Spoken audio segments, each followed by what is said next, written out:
Hi guys, my name is Mayank Singh और आज हम स्टार्ट करने जा रहे हैं इंडियन इकॉनमी डेवलपमेंट का first chapter, Indian economy on the eve of independence. ये हमारा फर्स्ट चैप्टर है। तो हम सबसे पहले डिस्कस करने जा रहे हैं first chapter, Indian economy on the eve of independence. तो स्टार्ट करते हैं, देखते हैं चैप्टर। तो इसमें कुछ पॉइंट्स हैं जो हम पढ़ते हैं, देखते हैं। तो इसमें सबसे पहली चीज़ है point to be remember, economy of country includes all production, distribution और economic activity that relate with people and determine the standard of living.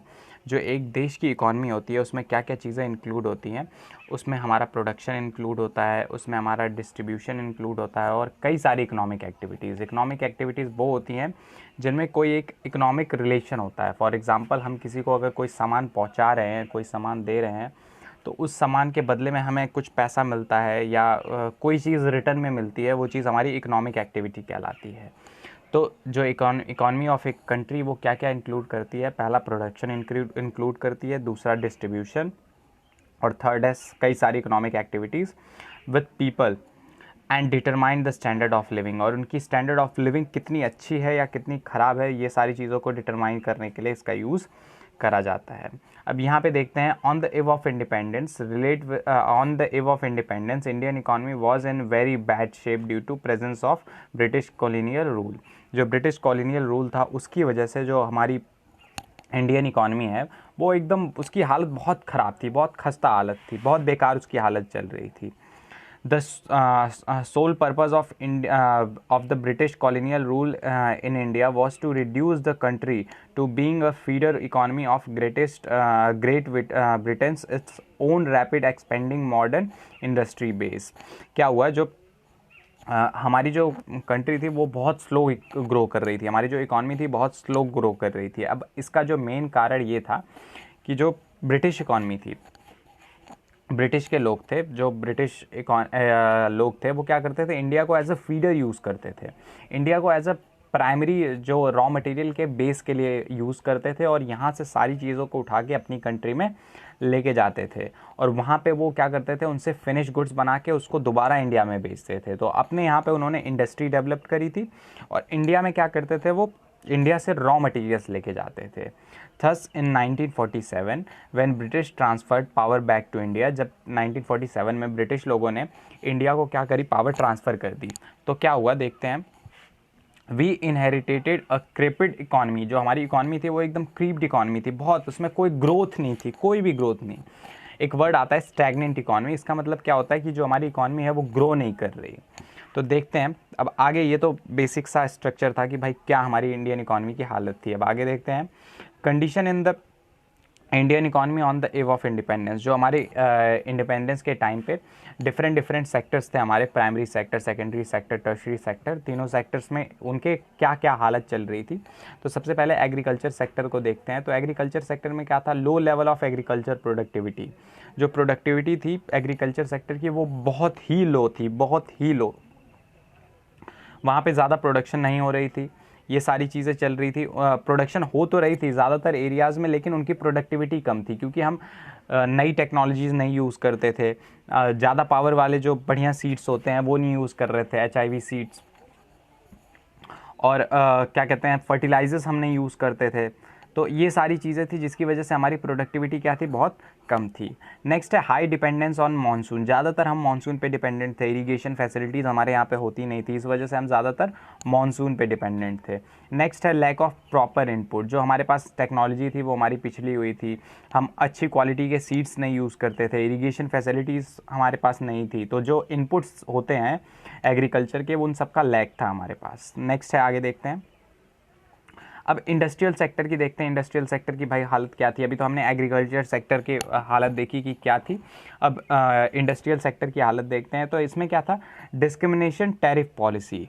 British government जो थी वो क्या करती थी, हमारे यहाँ से जब रॉ मटेरियल लेके जाती थी तो वो अपने लिए तो कोई भी टैक्स नहीं लगाती थी, अपने सामान ले जाने के लिए कोई भी टैक्स नहीं लगाती थी। लेकिन अगर वही कोई दूसरा बंदा हमारे यहाँ से टैक्स ले जाता, हमारे यहाँ से कोई सामान ले जाता है तो उस पर हाई टैक्सेस लगा देती थी। और जब अपने गुड्स, फिनिश गुड्स को हमारे इंडिया में भेजती थी तो उस पर कोई टैक्स नहीं लगता था, लेकिन अगर किसी दूसरी कंट्री से कोई गुड्स आता है तो उस पर हाई टैक्स होते थे। इसी वजह से क्या हुआ, ब्रिटिश इंडस्ट्री तो ग्रो कर गई, लेकिन जो हमारी हैंडीक्राफ्ट इंडस्ट्री थी वो क्या हो गई, एकदम ख़त्म हो गई, decay of handicraft industry in India हो गया। नेक्स्ट है कंपटीशन फ्रॉम मशीन, जो हमारे यहाँ के वो कारीगर थे जो सामान बनाते थे, वो क्या थे, हाथ से सामान बनाते थे, सारा सामान हाथ से बनाते थे। लेकिन जो ब्रिटिश के लोग थे वो क्या करते थे, मशीन से बनाते थे। तो जो मशीन से बनने वाला सामान होता है वो एक तो लो कॉस्ट पे पड़ता है, प्लस वो क्या होता है, उसकी क्वालिटी बेटर होती है। और इंडिया में क्या था, इंडिया में सामान हाथ से बनता था, एक तो टाइम ज़्यादा लगता था, प्लस उसकी कॉस्ट भी हाई, और उतनी अच्छी क्वालिटी के होते भी नहीं थे। तो इस वजह से हमारी इंडिया की हैंडीक्राफ्ट इंडस्ट्री पूरी तबाह हो गई, ख़त्म हो गई। आगे देखते हैं न्यू पैटर्न ऑफ डिमांड। जो डिमांड का न्यू पैटर्न निकल के आया, अब इंडिया में जब ब्रिटिश रूल आया ना, तो कुछ लोग क्या थे, पहले के लोग क्या थे, धोती कुर्ता या कुर्ता पैजामा टाइप की चीज़ें पहनते थे। बट इंडिया में क्या हुआ, जब न्यू पैटर्न ऑफ डिमांड आया तो लोगों ने पैंट शर्ट पहनना शुरू कर दिया। कुछ ऐसे लोग थे जो अपने आप को थोड़ा इंटेलिजेंट समझते थे, थोड़ा पढ़े लिखे एजुकेटेड समझते थे, तो उन्होंने क्या करा, पैंट शर्ट पहनना शुरू कर दिया। तो ये एक नई पैटर्न, नई डिमांड आई, और इस डिमांड को पूरा कौन कर रहा था, हमारे डोमेस्टिक जो वो थे, लोग थे, प्रोडक्शन था, वो तो पूरा नहीं कर पा रहा था। ये सारी चीज़ें आ कहाँ से रही थी, ब्रिटिश गवर्नमेंट से, ब्रिटिश से, इंग्लैंड से आ रही थी ये सारी चीज़ें। तो ये जो न्यू पैटर्न ऑफ डिमांड था ये यहाँ से ख़त्म हुआ।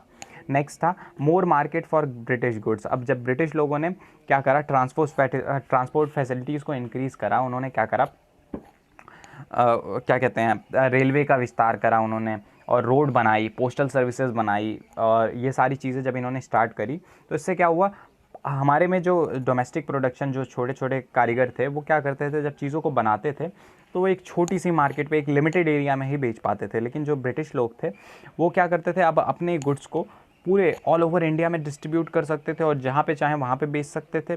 तो ये फर्स्ट चीज़, सेकंड चीज़, फोर्थ चीज़ है, ठीक है, कि मोर मार्केट फॉर ब्रिटिश गुड्स को ज़्यादा मार्केट मिल रही थी। नेक्स्ट है फॉरेन ट्रेड। अब देखते हैं भाई फॉरेन ट्रेड की हमारी क्या कंडीशन थी। तो फर्स्ट पॉइंट देखते हैं, due to discriminatory tariff policy adopted by the British government, India become net exporter of raw material. हम नेट एक्सपोर्टर हो गए थे, हमने ज़्यादा रॉ मटेरियल एक्सपोर्ट करते थे, एंड प्राइमरी प्रोडक्ट, जो भी रॉ मटेरियल होता था ब्रिटिश के लिए, ब्रिटिश गवर्नमेंट के लिए, वो हम चीज़ क्या करते थे, यहाँ से एक्सपोर्ट करते थे, और फिनिश गुड्स का जो होता था, जो फिनिश गुड्स होते थे उसका इम्पोर्ट करते थे। तो हम क्या बन चुके थे, on the other hand it become net importer of finish goods by the British industry. British industry से हम क्या करते थे, सारे फिनिश गुड्स को इम्पोर्ट करते थे। आगे देखो, composition of export and import showed the backwardness of Indian economy. Export and imports were largely restricted to British only due to monopoly control of British foreign trade. अब जब हम देखें कि composition of export and import, तो उसमें क्या होता था, हम ज़्यादातर रॉ मटेरियल का क्या करते थे, एक्सपोर्ट करते थे, और फिनिश गुड्स का इंपोर्ट करते थे। और जो हम ज़्यादातर हमारा जो एक्सपोर्ट या इंपोर्ट होता था वो ब्रिटिश गवर्नमेंट से होता था, और किसी कंट्री से नहीं होता था, क्योंकि सारा कंट्रोल ब्रिटिश लोगों का हमारे फॉरेन ट्रेड पे था। इसी वजह से यहाँ पे इन्होंने मोनोपोली अपनी बना रखी थी। आगे बढ़ते हैं, surplus profit made and the account of foreign trade during the British rule was distributed on administrative and as well as on the war expenses. अब जो भी प्रॉफिट होता था, अब जैसे हमारी गवर्नमेंट है, अगर कोई भी प्रॉफिट होता है तो उस प्रॉफिट का जो भी होता है उसको हमारी गवर्नमेंट क्या करती है, खर्च कर देती है हमारे ही लोगों पे, हमारी भलाई के लिए, हॉस्पिटल बना देती है, रोड बना देती है। बट यहाँ पे इन्होंने क्या करा, जो भी प्रॉफिट होता था वो तो या तो एडमिनिस्ट्रेटिव एक्सपेंस पे ख़त्म कर देते थे, मतलब चलाने पे, अपने रूल को बनाए रखने पे, अपनी पावर बढ़ाने पे, या वॉर एक्सपेंसेस पे ख़त्म कर देते थे। It was only used to increase the pursuits of the British government. British government अपनी पावर को इंक्रीज़ करना चाहती थी।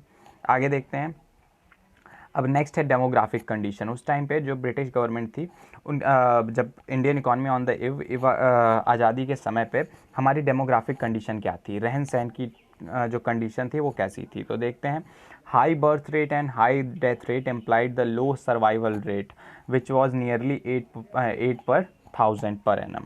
यहाँ पे क्या था, जो हमारा बर्थ रेट था वो बहुत हाई था, लेकिन उसी के साथ डेथ रेट भी हाई था। मतलब ज़्यादा लोग पैदा तो होते थे, लेकिन उसी के साथ ज़्यादा लोगों की डेथ भी हो जाती थी। इसका मतलब क्या है कि ज़्यादा सर्वाइवल नहीं कर पा रहे, जो उनका सर्वाइवल रेट है वो बहुत कम है। यहाँ पे दिया है कि पर 1000 में 8 बंदे, पर 1000 में 8 लोग क्या करते थे, उनकी डेथ हो जाती थी जो पैदा होते थे। आगे देखो, life expectancy was a low as 32 years which shows the lack of health care facilities, lack of awareness as well as lack of means for health care.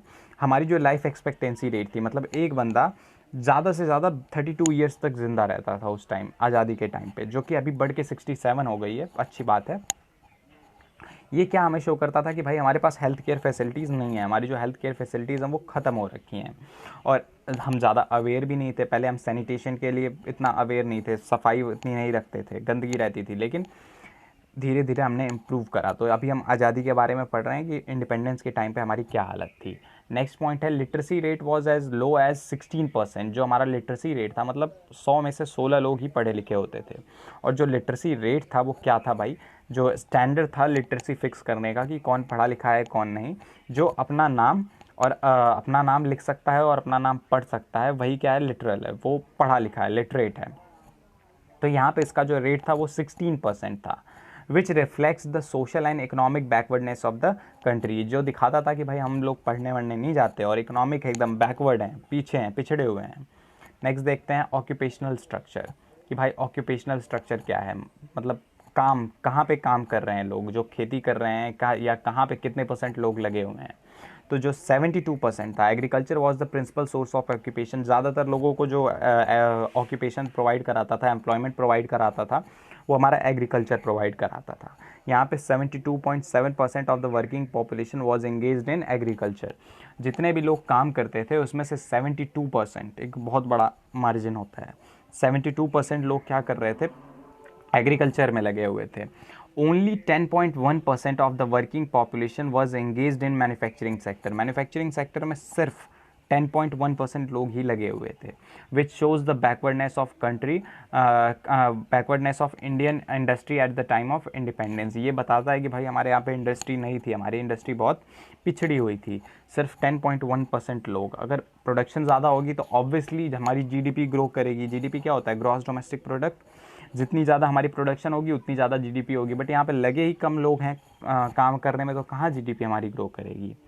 Only 17.2% of the working population were engaged in service sector. Service sector में 17.2% लोग लगे हुए थे, which also prove that slow growth of tertiary sector eight the time of independence. Independence time पे हमारा service sector भी grow नहीं करता था, टर्सरी सेक्टर भी ग्रो नहीं कर रहा था। There was an unbalance growth of Indian economy at the time of independence. Independence के टाइम पे कोई भी बैलेंस ग्रोथ नहीं थी, हमारी हालत बहुत बुरी चल रही थी। अब देखते हैं थोड़ा सा इंफ्रास्ट्रक्चर के बारे में। तो इंफ्रास्ट्रक्चर में थोड़ा सा ब्रिटिश गवर्नमेंट ने काम करा था भाई, देखते हैं क्या काम करा था। कुछ अच्छे काम करे थे, पॉजिटिव इफेक्ट्स आए थे यहाँ पे।